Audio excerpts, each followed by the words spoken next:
In today's class, we are going to learn about intermediate code generation. So before going into the details of intermediate code generation, let's first recall the basic work of a compiler. So what does a compiler does? It converts the source code into your target code. So if a compiler translates the source language into the target machine language without having the option of generating the intermediate code, then what will happen? For each new machine, a full native compiler is required.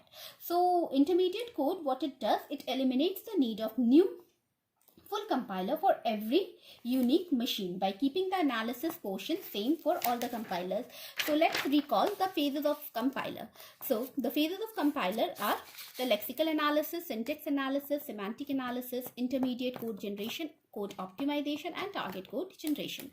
The first four phases of the compiler up to the intermediate code generation consists the front end, that is the machine, which is machine independent, and the code optimization and target code generation consists of the back end, which is dependent on the machine.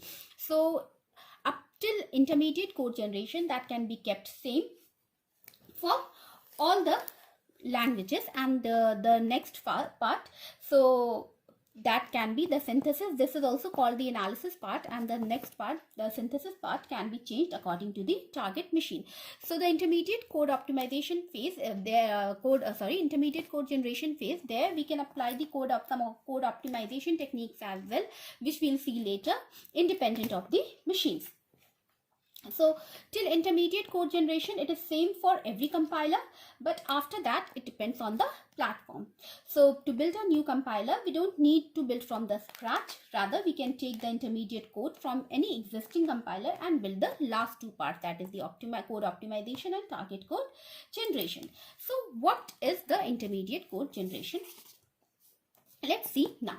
So intermediate code generation, it generates an intermediate code. From the name, it's very clear. So which can be readily executed by the machine. So we can think of intermediate representation as a program for an abstract machine. So this intermediate representation should have two important properties. So what are the two important properties of the intermediate representation? It should be easy to produce. So properties. So properties of intermediate representation is it should be easy to produce and easy to translate into the target code. So whenever we'll write the intermediate representation, we have to keep these two things in mind, that the intermediate representation should be easy to produce and it should be easily, readily transformable into the target code. So there are many types of intermediate representations. So on a broader way, we can classify the intermediate representation as high level intermediate representation and low level intermediate representation. So high level intermediate representation code is very close to the source language itself. They can be easily generated from the source code, and we can easily apply code modifications to enhance the performance for high level intermediate representation. So but for target machine optimization, they are less preferred. So what is low level intermediate representation? The low level intermediate representation is close to the target machine, which makes it suitable for register and memory allocation, instruction set selection, etc. It is good for machine dependent optimizations. So intermediate code can be machine specific. Intermediate code can either be language specific, example bytecode for Java, or language independent, that is like 3 address code. So we'll see the 3 address code representation. So there are many forms of they are commonly used intermediate code representations. So commonly used intermediate representations. So one is your postfix notations. One is your 3 address code. Then you have directed acyclic graph, which is your DAG,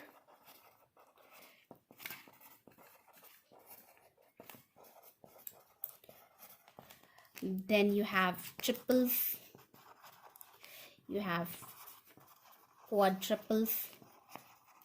So we'll see a few of them today. So postfix notation. So what you have in postfix notation, as you have already learned in maybe data structure, postfix notation. So what does postfix notation do? So it represents the expression by placing the operator on the right hand side. So if you have an expression like a plus b, so this will be converted to ab plus. If you have something like a star b plus c, so it will be translated as ab star. This will be one operand now plus c, and then it will be converted to ab star c plus, this way. So let's see one example of postfix notation. So maybe if you have something like a plus b plus c, operand maybe e, maybe star f. So this was first question, this was second question, maybe this is your third question. So if you have some expression of this form, so if you have to convert it into your postfix notation, then what you can do, we can write it as, we start the evaluation from left to right, and then we'll first check there are parentheses here, so this will be evaluated first. So it will be a plus, this portion will be evaluated, this will be bc plus, and then exponent e star f. Now this particular thing bc plus, this has been evaluated, and now this is an operand. So next we'll see the precedence. So the next higher precedence level is of exponent, so it will be a plus bc now plus e exponent star f. Now here this is now an operand. Next what we'll do, we'll evaluate then a plus, and then the higher precedence is of star, so bc plus e exponent f star. Now this entire thing is now an operand. So next we'll have a bc plus e exponent f star plus. So this is the postfix notation. So this way we do the postfix notation. But one of the most highly used representations for your intermediate representation is 3 address code, which we are going to deal today. So 3 address code. So what we do in 3 address code? So 3 address code, from the name it's very clear that you can have at most how many addresses? 3 addresses. So you can have at most 3 addresses in your expression. So you are not allowed to have more than 3 addresses. So what are the different types of 3 addresses which are possible? So first is your assignment statement. Like if I have, let's leave all that. First let me give you a simple example. Like if you have a simple example of the form, like say a is equal to b plus c star d minus e plus f. Let's suppose we have this particular expression. Now if you want to represent it in 3 address code, now let's first check how many addresses are required over here. So for A, for storing A, you'll require 1 address. For storing B, you'll require 1 address. For C, for D, for E, and for F. So 1, 2, 3, 1, 2, 3, 4, 5, and 6. So a total of 6 addresses are required over here. But in 3 address code, you are allowed to store 3 addresses. For operand, and for result. So operand 1, maybe operand 2, and for result. So you can have at most 3 addresses. So here for this particular expression you need to have 6 addresses. So this is not allowed. So what can we do? So let's suppose you can start from, maybe let's check the highest precedence. The highest precedence is of maybe C star D. So what we'll do, we'll take T1 is equal to C star D. So in a temporary variable T1, I have the value of C star D. So how many addresses are here? T1 will take one address, C will take one address, D will take one address. So in total, how many addresses I have over here? Only 3 addresses. So this is allowed. Next what we have to do, we have to add B to C star D. So I'll take another temporary variable T2 and add B plus T1. So T2 will now have the value of B plus T1. So here also again, how many addresses are there? One for T2, one for B, one for T1. So 3 addresses. Next we'll go, maybe we'll take another variable T3. So what value we want in T3? T3 should be T2 minus E. So here also we have 3 address. Here also we have 3 address. T3, T2 and E. Next, what we need? T4. So what should be the value of T4? B plus C star D minus E plus F. So up to minus E we have stored in T3. So what we'll do? T3 plus F. So T4 has the value of T3 plus F. So T4 has the entire value up to over here, but we want the final result in A. So what we can do? We can do T4 is equal to, we'll do A is equal to T4. So we have the final value in T4. So this way, one simple statement which we write in our high level language needs to be converted to low level language in this way. So this way we can convert a simple expression into a 3 address code. But this was for a simple expression. But what if we have multiple statements, and what are the things which are allowed in your 3 address code and what other things are not allowed in your 3 address code? Let's see that now.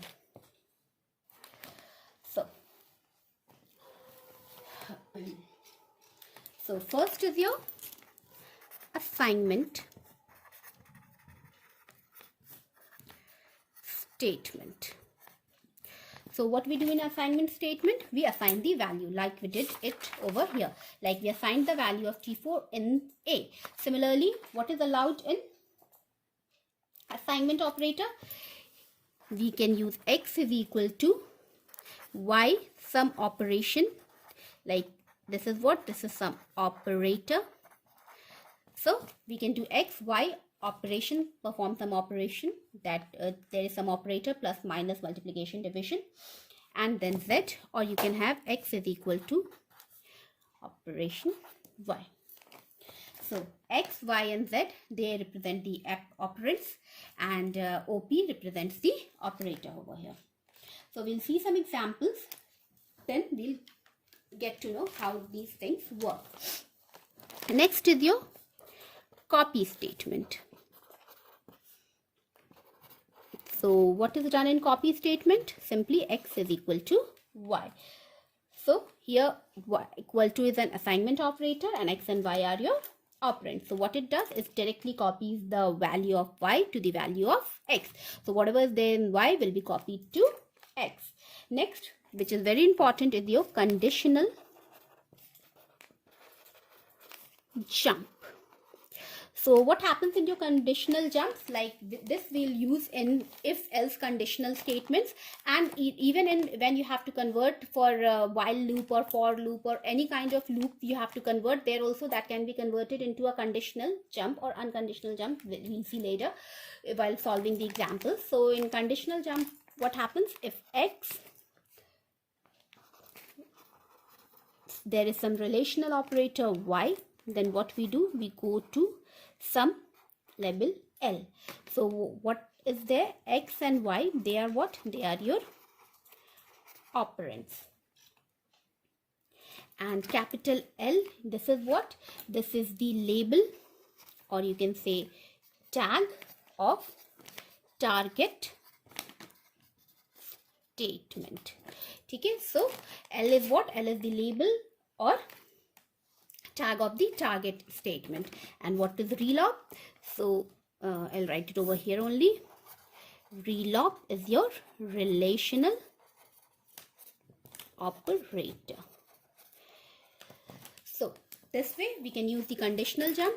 If you have any statement like if x relational operator y, then you go to L, then x, y, they are your operands. L is the label or tag of the target statement, and relop is for relational operator.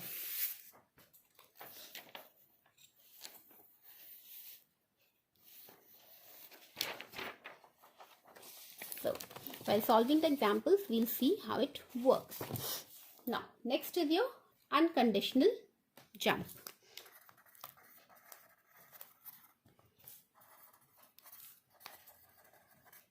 So for unconditional jump, we'll directly go to some label x, where L is for, this is a label or tag of target statement. So this is it. So it will be go directly to the label L. Like if you are at some label 1, 2, 3, 4, 5, 6, and maybe at 2 you called go to 6. So all the statements which are in between 3, 4, 5 will be eliminated, skipped, and you will directly jump to whatever is there in the label number 6. So this is your unconditional jump. Next is your procedure call. So if you have a procedure call, then what happens?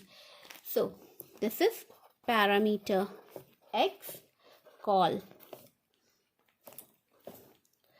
p return y. What is p over here? P is the function which takes x as a parameter. So x is a parameter for this function p, and the return value of this is y. So if we have a function like we have in any programming language, C or whatever, so there what happens, if you have a function p and then the parameter which it takes is x, and the return value here is y. So this is it.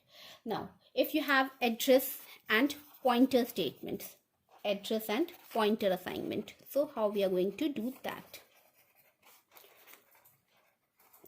So address and pointer assignment. So this is simple. X is equal to address of y, and x is equal to value at y. This way we can do. So x is equal to address of y will be stored in x, and if you want the value at y to be stored at x, then you do it x is equal to star y, or you can do it the other way around, star x is equal to y. So now there's one more thing which is very important and which comes mostly in examinations. So if you have an array statement like a is equal to b5 or something of this sort, yeah, maybe something like a is equal to b, c, maybe this. So what is this here? How you can check like how many addresses are over here? So one is for a, one is for b. What is the base address? Like if you have an array, maybe ARR 5. So what does ARR stores?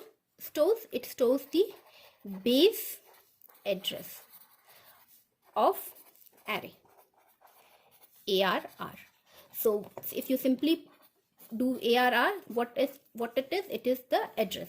So here, like this is the address. So this way, here also you have 3 addresses only. So this is allowed in your 3 address code. So all these things are basically allowed in your 3 address code. So as we saw in our simple example, here if a simple example is given to convert into the 3 address code, we can do it this way. But if a typical example is given to you, then how we can solve it in 3 address code? Let's see that. So let's take a basic example. So let's take some simple examples. So as we have seen earlier, like if you have some variable like x is equal to y plus z minus w. So if you have this, so what we'll do, we'll take, here you have 1, 2, 3, 4 addresses. So this is not allowed in 3 address code. So we'll take t1 is equal to y plus z, and then we'll have t2 is equal to t1 minus w. So what we required was y plus z minus w, which is there in t2. So we'll assign the value of t2 to x. So this is your first example. Let's see if you have some another example like x is equal to a of b plus c of d. So if you have an array expression of this sort in your question, so how we'll convert that? So here you have multiple addresses, so we'll take t1 is equal to ab, and then t2 is equal to c of d, and then you can have t3 is equal to t1 plus t2, and then we'll assign the value of t3 to a. This way you can have. So if you have something like maybe if x is greater than y, then maybe you have to do x is equal to 5, else you have y is equal to 5. Let's suppose we have the statement in our question and you have to convert it into 3 address code. So what we'll do, so the 3 address code will be 3 address code. So what we'll do, we'll use the first statement will be if. Here also you can like this was your question number 1, question number 2, question number 3. Here you have the statement 1, 2, 3. These are your statements. This was your statement 1, 2, 3 and statement 4. So here also I have the statement number 1. If x is greater than y, then you have to go to some particular line number, and then in the second line what you need to have. So let's check over here. If x is greater than y, so if the value of x is greater than y, then you'll go to some particular statement. What if the condition is false? Then you'll come to the very next statement.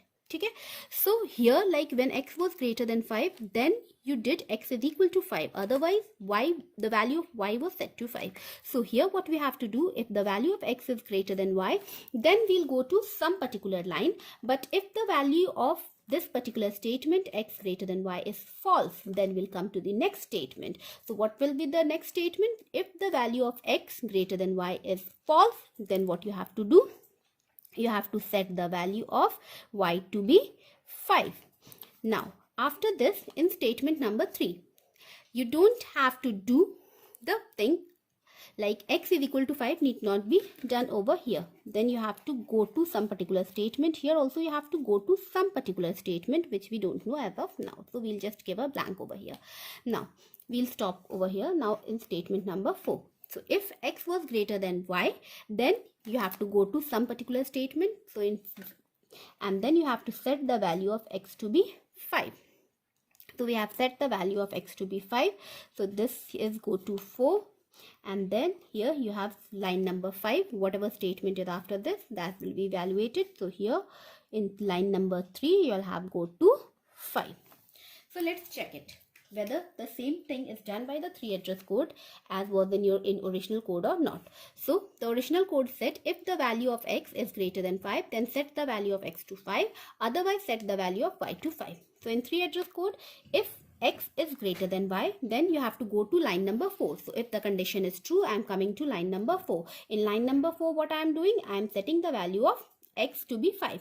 And remember one thing, unless otherwise mentioned in the any conditional or unconditional jump, you will move sequentially. Like if you are at line number 1, if there is no conditional jump, you will come to line number 2. If there is no conditional jump, you will come to the next conditional or unconditional. So if there is no jump, you come sequentially. If you are at line number 1, 2, 3, 4 and 5. So here you are at line number 1. If x is greater than y, then you have a conditional jump over here. You will come to line number 4 directly. So here if you are at line number 1 and the value of x is greater than y, then what you have to do, according to my question, I had to set the value of x to 5. So what I am doing over here, I am coming to line number 4 and I am setting the value of x at 5, and then sequentially I'll come to the next line, which is line number 5. What I have to do over here is not mentioned, so I just come over here. Now, if the condition is false, then what you have to do, you have to set the value of y to be 5. So if x is greater than y, so if the condition is false, then what happens, I come sequentially to line number 2. So this condition is false, so I came to line number 2 and I set the value of y as 5, and then I have to come to the end. So in the next line, I'll have go to 5. So this way the work is done. So this was a simple example. Let's take one more example. let's suppose you have a loop in your program.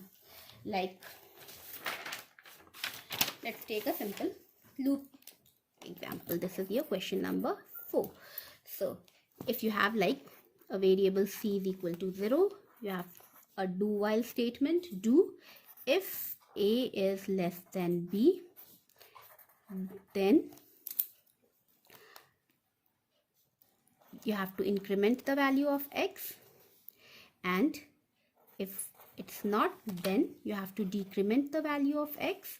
And c was what? It was a loop variable, so you have to increment the value of c, and then you have to do this until the value of c is less than 5. So this is my C code, and I have to convert it into the 3 address code. So the very first statement will be here. In this, I have just one statement, which is c is equal to 0. So this is my first line. Now here for the do while, I have to have a conditional jump, and for the if also I'll have a conditional jump. But for in my 3 address code, I have only conditional and unconditional jump. So by the use of if else only, by the use of conditional and conditional jump only, I'm going to execute this do while as well. So what I'm going to do, there will be some statement later on which will have a go to statement till 2. But as of now, what I have to do, I have to check this particular statement. If a is less than b, then you have what you have to do, you have to increment the value of x. So you'll have if a is less than b, then you have to go to some statement, and if the condition is false, then what you have to do, you have to decrement the value of x. So what you have to do, you have to take a temporary variable t1 will be what? X minus 1, and then what I'll do, I'll assign the value of t1 to x, and here I'll have a go to statement for some particular line number. I'm not mentioning the line number because I don't know as of now where I'm going to jump. So first line, c is equal to 0. This is simple assignment, so I can copy the line as it is. Next, for conditional jump and for the while loop, how I'm going to execute that. So here, first of all, this is the first condition. I'll check if a is less than b, then you have to go to some statement. Otherwise, what you have to do, you have to decrement the value of x. So I have taken a temporary variable t1 where I have stored the value of x minus 1, and then I have done x is equal to t1. So the decrementation part is done. Then you have to go to some particular line number. I don't know, but if the condition was false, then I did that. That is, if a is less than b, then we did all these things. But what if a is that is, if the condition was false, then these things were done. But if the condition was true, then you came to line number 6, and then you took another variable, and there you kept the value, incremented the value of x. And in line number 7, what I'll do, I'll assign the value of t2 to x. So if the condition is true, then you have to come to line number 6. Line number 7, you incremented the value of, in line number 6, you incremented the value of x. In line number 7, you assigned the value of incremented value of x to x. That is, you assign t2 to x. Now in line number 8, what you have to do, I have done this part. Either first part, if the condition is true or the condition is false, I have to increment the value of c in both the case. So I'll take another temporary variable t3, and there I'll store c plus 1. And then in line number 9, the value of t3 has to be assigned to c. So here, if the condition was false as well, then also the value of c has to be incremented. So at line number 5, what I'll write, I have to go to line number 8. So t3 is equal to c plus 1. 9 in line number 9, c is equal to t3.